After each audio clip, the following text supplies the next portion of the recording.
show yourself. You're a long way from home, little Autobot. No, you can't be alive. It's our pleasure to disappoint you. I saw you die, all of you. You actually thought we had fallen to a pathetic Autobot's suicidal assault?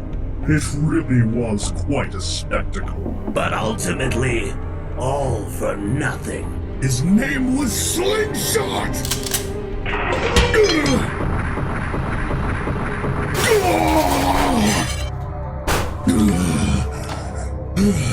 This is the end for you. What?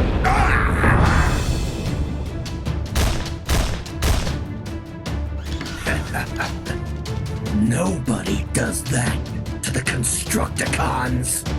Transform! Phase 1!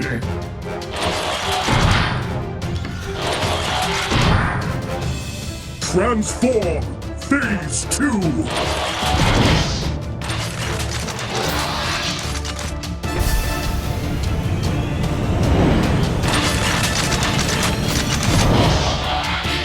Transform! Phase 3!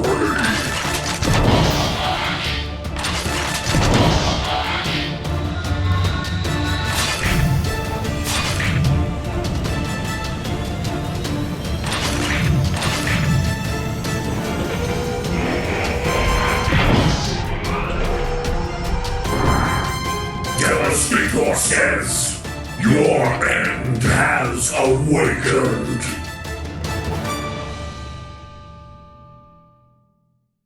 Slingshot.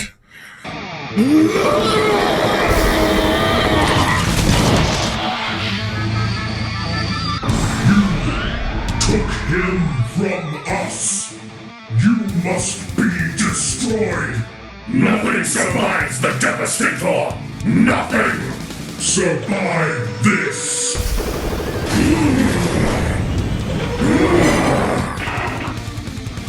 Prepare for extermination.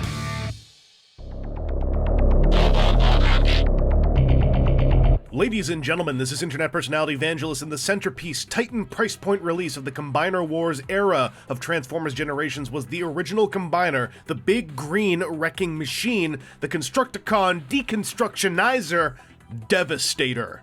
And he came in one big goddamn box set. No case assortments, no individual pricing, just 6 Voyager-ish green robots in one triple-digit cash drop, unless you got in on one of the many sales. The Combiner Wars Constructicons deliver a big part of their message up front, as their vehicle modes are palm-filling, beefy, and enormously similar to the original G1 toys, with an obvious exception.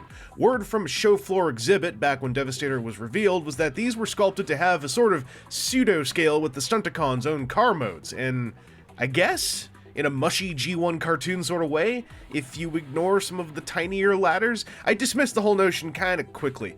The colors are ridiculously topical, with a fairly bright green plastic that, maybe, has just a touch too much yellow for my own taste. The purple is spot on, though. There's some sparse silver and purple painted detail, covering just enough to fulfill the price point, but still leaving some big bare patches of green and a whole mess of unpainted hubcaps. Those hubcaps are in chunky, huge plastic tires that roll with satisfying oomph. Getting down to specifics, Mixmaster, the outlier, the weird one. His alt mode has been updated to a model of cement mixer that totally actually exists. It just has the side effect of looking like backwards Mixmaster. The weird part is that, for Devastator's sake, there's still a cockpit-looking thing on the back. It even has enough protrusion for several unofficial unbackwardsing add-ons to have already been released. I don't hate it, I just don't really understand the decision. Hook is still a crane truck with 6 wheels and a big old boom. He looks kinda weird, a mixture of being a little too short and a little too wide. The overall shape comes off like a giant rolling plank. The crane boom is able to raise and lower, but lacks any rotation or extension. I didn't actually expect any extension, but I really wish there was some circular swing.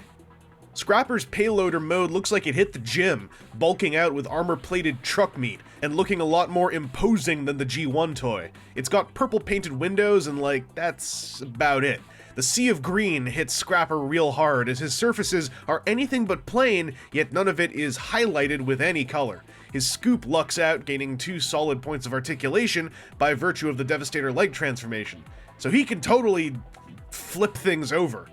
Scavenger is a very flat excavator, like it's a thick plank on treads with a little cockpit poking out of its front left center. I really wish there had been more of a tapered shape to its silhouette. The windows are painted, as seems to be the norm, and thankfully the shovel arm gets a shot of silver on its main hydraulic ligament. That arm has 2 hinges and a mushroom peg swivel, meaning this guy can pitch a mean curveball without even standing up. The vehicle silhouette that came out on top was Bone Crusher, whose bulldozer form looks magnificent. It's squished up in just the right way, and the bulldozer blade is loud and proud with its front-facing insignia. Bone Crusher has a nice amount of silver paint to back up the purple windows, and while his treads are unpainted green plastic, that had to happen for the sake of something greater. As with Scavenger, there are 2 tiny wheels and 1 long tumbler underneath for rolling action, and the blade can wiggle around a little bit, if that's your thing. Long Haul is gigantic even compared to his teammates. This is an industrial-sized dump truck built to carry a quarry's worth of debris. This guy's size will be a bigger conversation later on. I'm very happy to see the grille and headlights painted up on the front end, with spots of silver and purple breaking up the green tedium along the sides.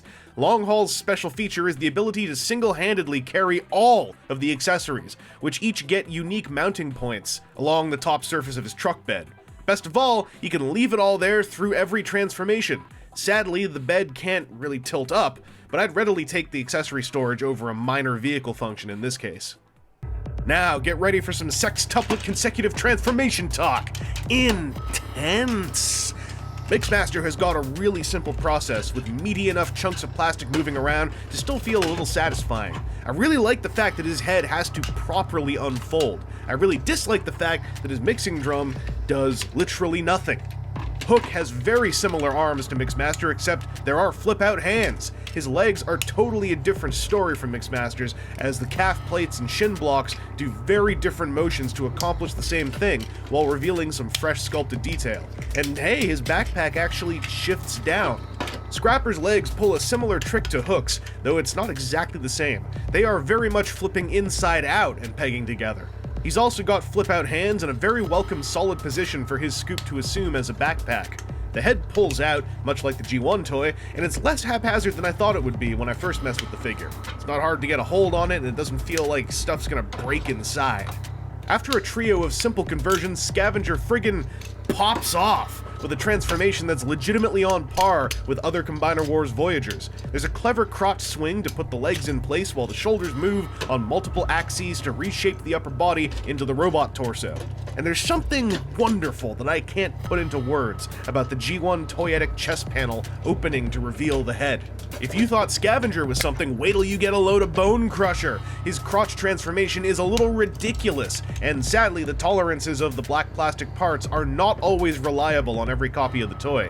They need to be tabbed together, and so do the green clampy parts around them, and holy crap do all those assemblies like to undo themselves while the rest of the toy transforms. I wish the green parts at least audibly click together, doubly so because a bunch of Bone Crusher's torso assembly does audibly click together. It's the most complicated transformation of all the Constructicons by far, and it's just that one flaky connection that weakens Bone Crusher's whole conversion experience. And that brings us to Long Haul. I mostly want to show off that his accessory-loaded truck bed doesn't have to ditch anything for the big guy to make his way over to his robot mode in a very simple process. Probably one of the simplest of the whole team. That said, I'm now going to temporarily ditch all those accessories so we can get a look at his robot mode unfettered. The Constructicon robot modes follow up on their vehicle mode message with powerful punctuation. They are, in short, larger and more posable reduxes of the original G1 figures, barring a different notable exception than the vehicle mode segment.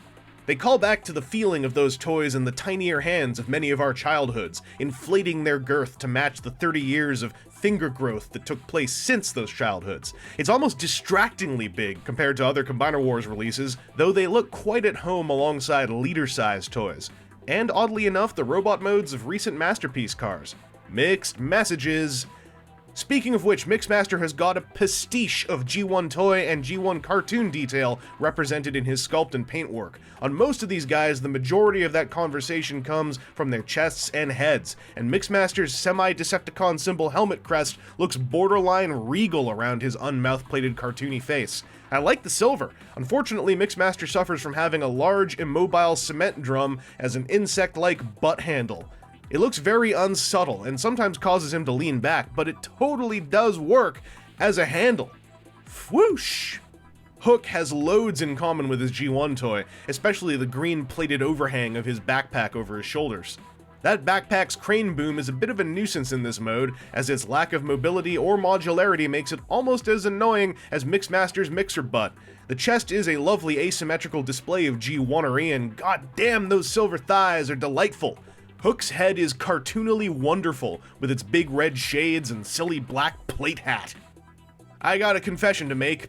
Again, I have scrapper biases. His robot mode is classically one of my favorites, and the Combiner Wars version delivers on all the tenets of it so well. The standing silhouette with the backpack shovel plumage and perfectly formed angry faceplate blockhead, it's all there.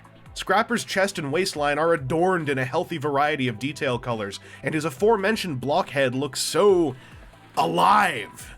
When we aren't talking about his articulation, I adore this figure. Scavenger's always been the really funny-looking Constructicon, and his Combiner Wars robot mode takes that purple-legged semi-scrawny skeleton and bulks out its shoulder line to match it up with its box set comrades. The fact that the G1 toy's Devastator shoulder connector is now replicated in the chest sculpt, despite that part not having anything to do with that function now, puts a smile on my face. As does the faithful representation of Scavenger's unsettlingly weird, box-plated double faceplate on the head sculpt. Hashtag I'm shuddering. Ah, bliss. Bone Crusher's robot mode is my jam, the highlight of the individual Constructicons by far. Finally, the grumpy man in a green onesie with a giant angular mono boob has been realized, something even unofficial Bone Crushers have rarely been able to accomplish. This is a marvelous pastiche of G1 toy and G1 cartoon, with some nice pops of silver paint to break up, but not overpower, the beautiful simplicity of his body-wide green harmony. This is why the treads are solid green in his vehicle mode. Bone Crusher's head sculpt is, much like his pals, incredibly close to the cartoon model, with a low brow and a weird, slopey chin strap. He's everything I wanted. And it's time for the literal elephant in the metaphorical robot mode room. Long Haul's robot mode is not a loving rendition of either his G1 toy or G1 cartoon model. It pulls very specific details from those roots, like the tire shoulders and the grill chest, but clearly has had to accept the reality that turning into Devastator's crotch is gonna come with some compromise. Quite frankly, he's rather cute. Like a big robot wrecking ball without a care in the world. His proportions are pretty good in the context of a mechanical sumo wrestler. The tiny puffy forearms are part of what sells it. And the head sculpt is absolutely Long Haul, coated in welcoming silver paint. The remaining Devastator bits in their component forms can all be used as weaponry for the Constructicon 6. You've got a missile launcher, another missile launcher, twin wingblade things, a double-barreled blaster, a big tube boomstick, and a fat home wrecker cannon. I think it all works pretty well, and as a weapon set, it's got a lot more identity than a sextuplet of cartoony pea-shooter handguns. These guys have a simplified look, but they are not rescue bot simple to pose. Mixmaster has got a ball socket neck with just a little bit of waggle, just a little bit of nod and shake, and then he can also look left and right. But it's inside this box assembly, which is a little irritating to get your fingers in. He's got forward and backward rotation at his shoulders. He's got outward separate pin rotation at his shoulders. His shoulder bits bang into his head box a whole lot. And if you move them out of the way a little bit, they can go out a bit farther. He's got a weird looking pin thing for an elbow, and it looks weird because it's here and there's a huge cut in there. If you just bend them slightly, it looks a bit more natural. The more you bend them, the more separate these pieces look. There's a mushroom peg, so you can have a forearm swivel that kind of doubles as a wrist swivel. No waist joint, but there is forward and backward motion at his hips. A pinned outward motion, a dedicated mushroom peg thigh swivel, and a big knee joint. On Mixmaster, the knees are set a little bit low, so again, much like his elbows, bend it a little, it's fine. Bend it a lot, I don't know. He's got ankle tilts, which is something I wasn't expecting, and spoiler alert, guess who else has ankle tilts? You'll never guess. Hook also has ankle tilts. He also has a forward and backward ankle tilt that works really well. His knees are hinges. They don't bend 90 degrees quite because of this bit sticking in there, but his hips are pretty much identical to Mixmaster's. Forward and backward, dedicated motion, dedicated pinge going out. Pinge? A pin hinge! And he's got a mushroom peg thigh swivel. His shoulders work a lot like Mixmaster's as well. They go forwards and backwards. They go out a bit, they bump into this stuff, but you can get it out of the way, and there you go. He's a little bit more accommodating, as is his ball socket neck. It's just easier to grab onto. And its range of motion left, right, nodding and waggling are quite similar to Mixmaster's. He's also got this dumb thing, but it helps with posing because it's almost perpetually a tripod. It's annoying with posing because it's almost perpetually a tripod, and if you want to get him squatting a bit, you have to get this thing sticking way out back there, and then move it back down when you're done. Kind of annoying, but his elbows, by the way, are real weird, like Mixmaster's, even more weird, in my opinion, and they have that same forearm/wrist swivel deal. Hook's alright, his elbows, he suffers on those elbows in ways Mixmaster doesn't. But if you want to talk about elbow suffrage, then let's talk about Scrapper, because he has none. He just has the mushroom peg forearm swivel. His arms become the dual heel spikes on one leg of Devastator, and these guys had to stuff themselves into a $150 price point. I could see this being on the short list for things to cut, but it's a bummer, because, like, he's got forward and backward motion. He's got outward motion on a dedicated pin that's in there, so it reveals more detail. His transformation joints let his arms also come forward and rotate back. He has enormous shoulder range, and it's a bummer his elbows don't do anything, but at the same time, this huge shoulder range means he can do a lot as long as his arms are straight. Like, he has a lot of options open to him with this horrible limitation. His neck is on a ball socket joint that works really well, kind of really well, like the other guys. Given the shape of his head, given the shape of all their heads, this is more than I was expecting. No waist joint, sadly, but his hips are probably gonna look familiar. And his knees can bend a nice solid 90 in just the right spot. Makes me so pleased. And he has ankle tilts, boom, but he cannot move his feet very far forward. If he had Hook's forward ankle tilt, Scrapper would be even more fun to mess with. He's a lot more fun when he has elbows, though, let me tell you. Spoiler alert, I might have messed with one that has elbows. You know who has elbows? This mother! But I'm tired of going, like, up here, we're gonna go in proper order. He's got a ball socket neck joint, but he can only really look left and right and look down. The side to side is a little non-existent, but this works, he just can't look up. It's alright, it's a little hunched, too. He's funny looking. His shoulders are just big-ass purple ball socket joints. Hooray! His elbows are small, but green ball socket joints. With the built-in bicep swivel. That's lovely. He's got good arms, and he's got, like, 2 ranges of motion on his elbows. His hips are big ball socket joints. There's a cut in the top so he can perform a proper Perceptor kick. His knees are ball socketed knee joints, which means they have a built-in thigh swivel. His ankles can tilt on a straight-up hinge. This guy is posable. He's got, like, ball joints on his and up his wazoo. He can even do a little bit of scorpion strike stuff. This guy is, like, as much as I would want out of a standalone Voyager experience. He just looks kind of funny because he's Scavenger.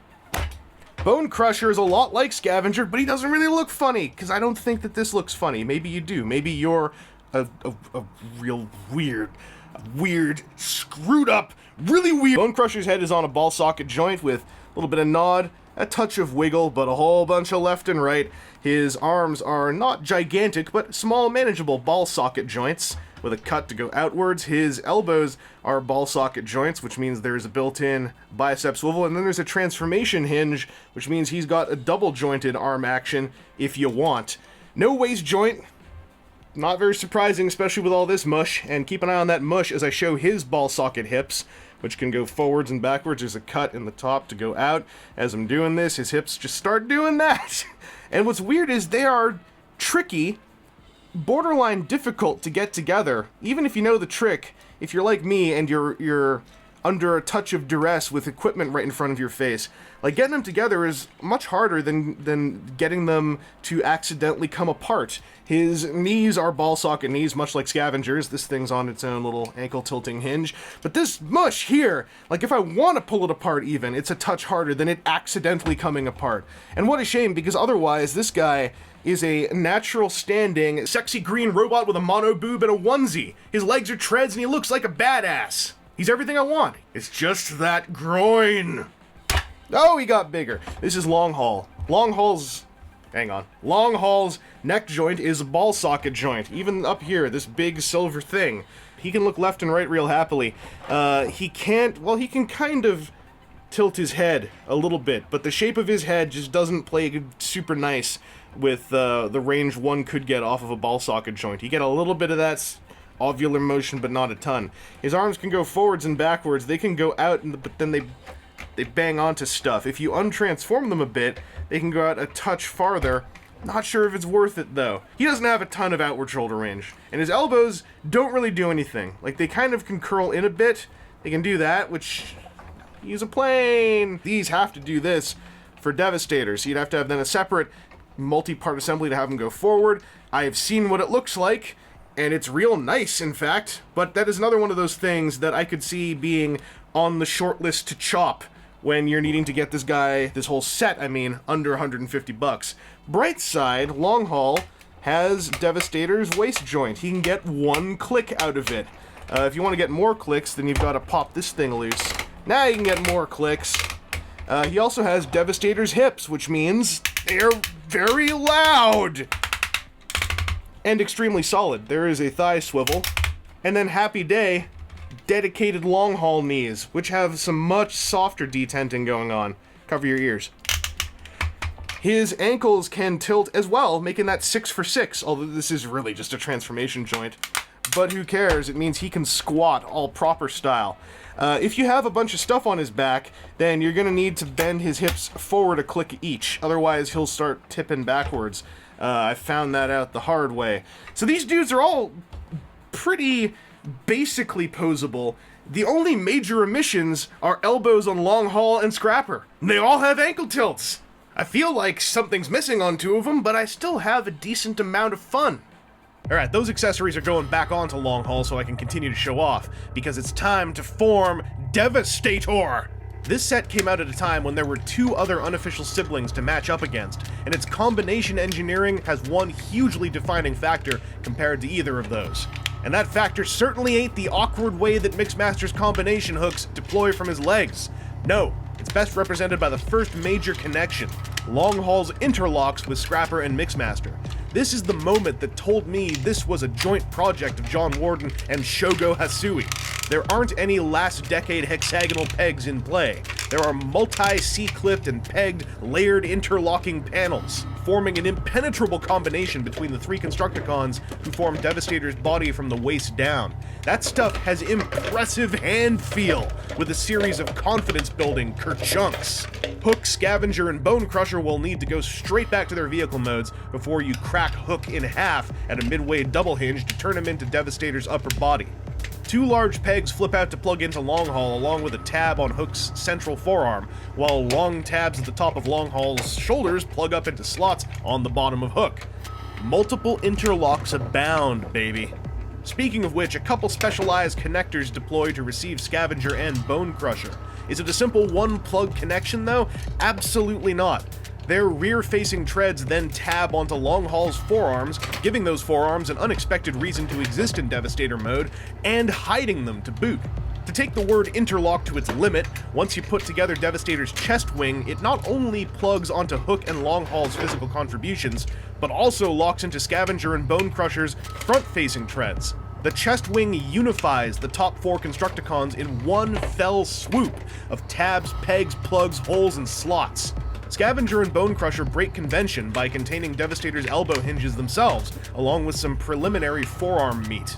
The rest is added on along with the hands, attaching in a glove-like fashion. Once again, I love the sense of layered integration here, rather than pieces simply monotonedly pegging into place.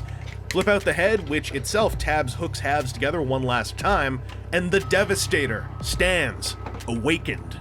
Clocking in at 18 inches of green plastic fury, Combiner Wars Devastator is a massive gestalt, the largest official Transformers combiner to date, in fact. The Shogo Hasui factor emanates loudest here, as Devastator's got a G1 toy tune fusion aesthetic that echoes some of what defined Hasui's masterpiece car robots. He's got very smooth and clear skeletal definition, particularly from the waist down. From the waist up and while standing still, it's kind of a giant torso with vaguely short forearms. Unfortunately, Mixmaster's odd alt mode proclivities lead to a somewhat anemic looking left foot. From behind, he's much less messy looking than I thought a combiner with a dump truck bed attached to his back might look.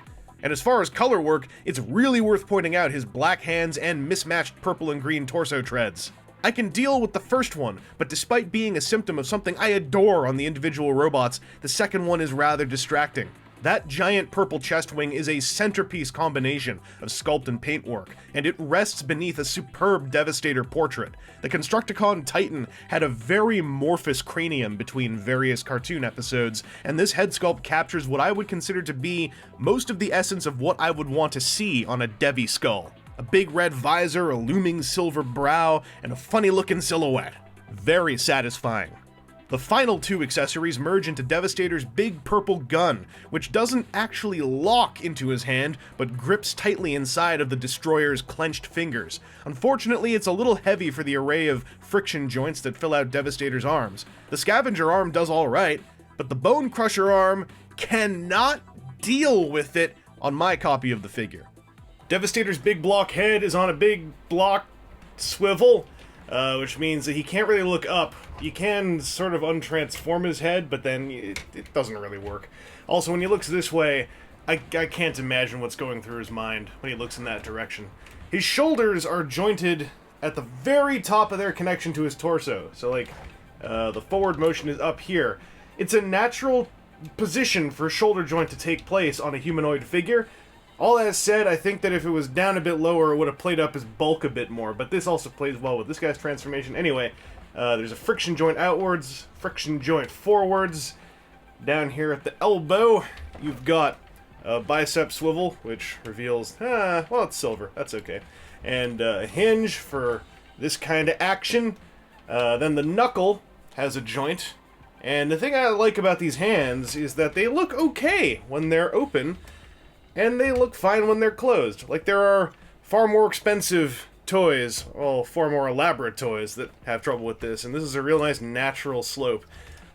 Maybe even a little bit better than on the Hasui Masterpiece cars. Now, this arm is nice and tight, partly because the friction joints up there are more exposed, and I was able to tighten them with some floor polish. Over here, Bone Crusher, it's not quite the same story. Exactly the same articulation, but the shoulder joints up here, all the workings are more hidden, so like, this direction works fine, but out here, there's like, nah. And then when you get, like, farther over, kind of locks a bit better. And then, you know, sort of a bummer. Also, Bone Crusher plays way nicer when you flip the forearm all the way around, because it's a black piece back there. Camouflages real well. The waist joint is a big, ratcheted spiel, and it works real well. Now, when you're turning him, like, side to side normally, you can go, like, okay, about 3 clicks. I pushed him way too far there, but 3 clicks, and then the dump truck plate starts bumping into the wheel on his leg. If his leg is forward a bit, then he gets a bit more of this in an unimpeded fashion, but a lot of this depends on, like, what kind of pose he's in. It's a limitation, but if he's just standing stock still, I think 3 clicks is enough to get across a waist swivel. I can't imagine why I would need him to bend even farther than that. I've never run into it as a limitation in the kind of poses I want to do. And his hip plate skirt things here, they can each individually get up and out of the way, and that's great, because he's got, like, big-ass ratchets in here that we already have seen. These are Long Haul's legs, and so you get a real pleasant and solid level of ratcheted posability in there. Long Haul's knee joint here is not locked, so it can actually start moving, but it's not built to handle all the weight. Gravity tends to keep it from like, it'll bend while you're playing with them, but if you let go of things, like here, I guess it is strong enough, but if you give him a little shake, then there. it kind of handles itself. So I would have critiqued it for not really locking in, but I never run into it as a problem. You also still got the outward motion. It's intense. And then you've still got the thigh swivels as well. Down here are some dedicated Devastator knees, and they work like this. It's ratcheted. It's perhaps a little bit high. If we go back here, he's got a lot more shin and calf than he does thigh. So when you bend his knee, at times it can come off with that effect where the knee is too high and it doesn't look like too much is happening. But if you twist the thighs and mess with the ankle tilts, looks alright. Ankle tilts, by the way, are here, ratcheted. I would only do about 2 clicks on these guys, because on at least Mixmaster, if you go too far, like, I think there might be 3 clicks in there, but I try to keep it to 2. Okay, you can do 3 on him. If you Mixmaster, you can take farther, and if you take him farther, then over time he just starts to break. We know this as a fandom because that happened to a couple people. So don't overdo the ankle tilting. It is great ankle tilting though. It keeps him solid when he's standing in a lot of poses. I wish somehow there was a forward and backward ankle hinge as well, because I run into occasions at times where I want to have him like walking or something, and I'm at a loss, and I have to sort of twist his thighs out to do the kind of cheaty way to get his feet to sit properly on the ground. But Devastator is pretty darn poseable, all things considered, and especially given the fears back when he came out that he might have limitations here and there. No, the focus, articulation-wise, is definitely on him. He has all the major points I want. Everything from the waist down is rock friggin' solid. The only bummer is up here, where it's all friction joints, and especially when he's holding his gun, gives him problems. The Combiner Wars Constructicons are, obviously, focused a whole lot on the combined form. The individual figures all make sacrifices not just for Devastator's playability, but also for his solidity, as well as a very fun combination pace. The Gaktai factor is a highlight on this set, featuring a plethora of clever and layered locking mechanisms whose solutions come from incredibly unique angles. But among the separate Constructicons, there are huge gradients of quality. Bone Crusher and Scavenger are legitimate Voyager experiences all by themselves, to the point of feeling vaguely alien in comparison to some of their teammates. Like the transformation step counts on the back of the box are almost tongue-in-cheek. Hook and Mixmaster come off as figures whose blood and meat were sapped slightly for the sake of the overall experience, but Scrapper and Long Haul have suffered, and in the face of a fickle adult collector, it's hard to defend many of their faults beyond the realities of their production and intended price point. All that said, actually transforming the 6 Decepticons is really fun, echoing the grander, enjoyable combination experience. Also, I am tickled by the fact that they all have ankle tilts come hell or high water. All of this leads to Devastator himself, and he is a hat trick of size, solidity, and playability. I love all the clicky joints. I love that he doesn't feel like he's missing any joints. But man, do I wish things were as clicky in his arms. He's a great $150 experience, and several opportunities have come up since his release to catch him for even cheaper. Is he comparable to his various unofficial Green Construction Gestalt counterparts, though? In the realm of his combination engineering, he absolutely challenges several of them, depending on your tastes and preferred appreciations. Otherwise, of course, dropping $300 to $600 leads to a more involved set of toys. It had better! But I don't feel that's really a knock against the Combiner Wars version. It's just that, another version. And one that mixes some great size and playability at the cost of varied individual Constructicon sacrifice. Anyway, this has been Internet Personality Vangelus, and some of my critiques have absolutely been answered in the higher budget Unite Warriors release of the set. I'll be giving that a rundown soon enough, because why have more living space when I can instead fill it with twin 18-inch combining robots?